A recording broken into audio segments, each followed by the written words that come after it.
Hey, this is Eddie Multi-Man Services. We're here doing a gutter clean in Beloit, Wisconsin. As you can see, this roof had a boatload of debris from these two ginormous maple trees here. So wanted to go ahead and give a progress report as to how everything is going. I'll show you the 2 bags that we got full, 2 bags full of debris already. Got the gutters cleaned out real good.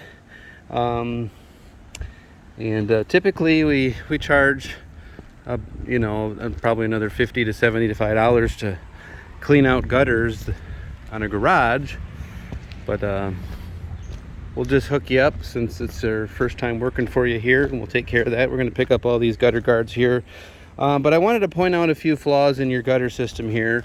Whoever installed these must have ran out of gutter sealants, just did not install them in a way where when water runs down the roof, it runs onto this drip edge.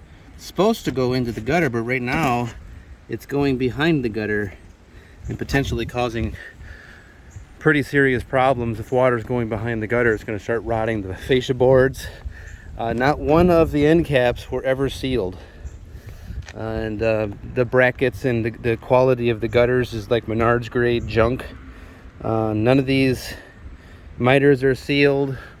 Here's another example of the gutter just not being lifted up above the drip edge. You can see all the debris behind it. Now that you got your gutters cleaned, it's time to replace them. I don't understand why people do crappy work. One more example of some roof maintenance needed. You see this little fascia board here. That's an entry point for animals. So hope this helps out. Any questions you have, let me know. Thanks so much.